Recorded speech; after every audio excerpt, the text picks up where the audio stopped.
Bettis. How you doing?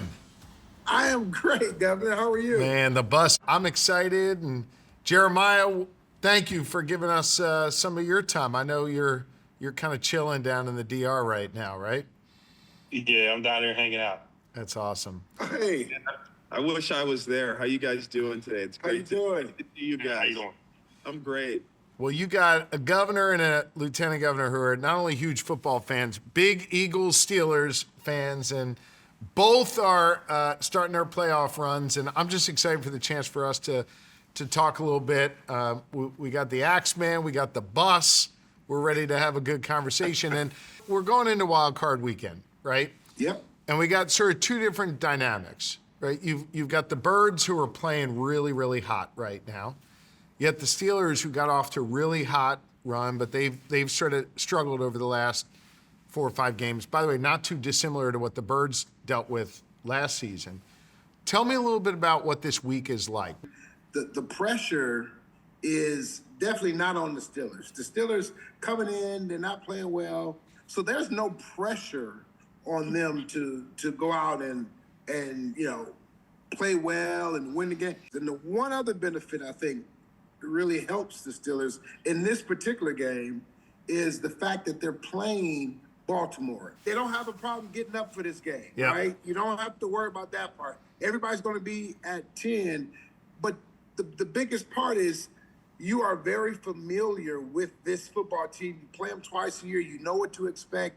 And the Steelers know how to defend Lamar Jackson. So I think that's the one benefit the Steelers have. They still have to play well. They still got to find a way to win a very, very tough football game. Yeah. Jeremiah, what are you thinking?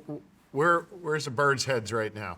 Well, I mean, it's going to be pressure, considering how the season went last year. They started out hot and just ran into a brick wall.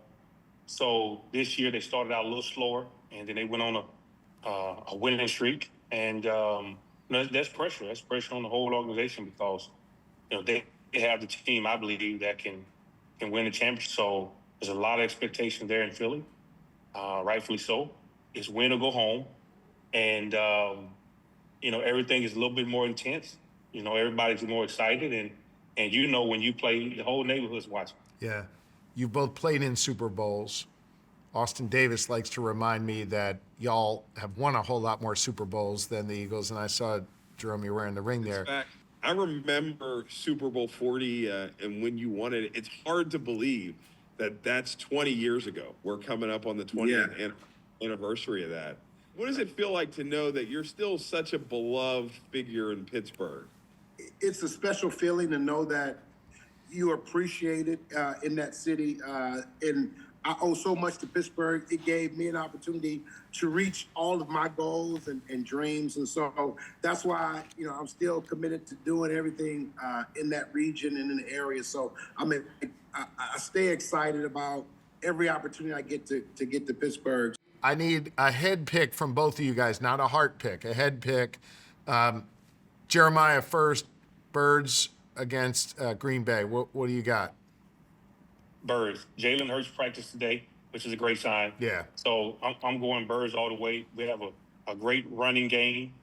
Jalen has been taking care of the football, and we got the number 1 defense in the league. Jerome?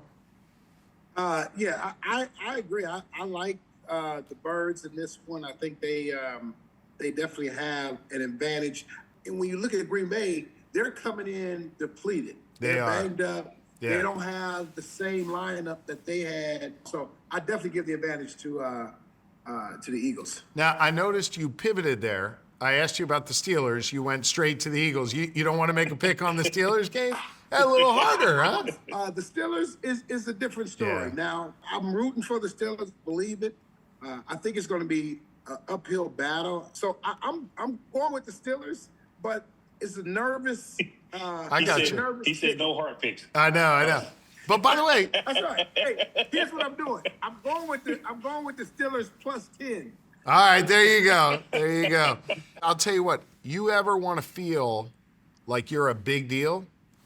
You walk through a Steelers tailgate before the game with Lieutenant Governor Austin Davis when he's got the hat on, the Ray-Bans on, the Steelers sweatshirt, they think it's Coach Tomlin out in the parking lot before the game. I definitely get the questions like, "Why are you at the tailgate and not in the locker room?" But I'm like, you don't want me to put on the coach's gear and be calling plays. Jeremiah, I was watching a Birds game with two of my youngest sons, and there was number 54, but there was a junior on the back of the jersey, and it was your son out there. Whenever I see him on the field, it always takes me back to those Pop Warner League days, and you just think about all the work and sacrifices that went into it, and just to see him living out his dream, you know. Yeah. I told him, I said, "You're the only NFL player that can play football and sleep in their own bed. It's incredible, that you right? grew up in." Yeah. Yeah. You know, and don't have to pay rent. He's probably still got that Jerome Bettis poster up in his childhood bedroom there, right? I think Austin and I feel so proud to represent not just a Commonwealth with a football team or two football teams, but two legendary teams that have owners and players that understand just how important it is to give back in the community. And when we were together at the link a few weeks ago now at this point, when the Birds played the Steelers, you could just feel that. You could feel that Pennsylvania pride. It was really, really, really special. And you two are really important, special parts of two great organizations. And man, we're just grateful that you guys are spending some time with us today. Thank you. Thank you, guys. It's great being with you. We'll be watching this weekend. Yeah. Fingers crossed. I'm right there with you. We love you guys. Thank you so much. You guys are awesome. Thank you. Appreciate it. We'll see you Thanks, soon. guys.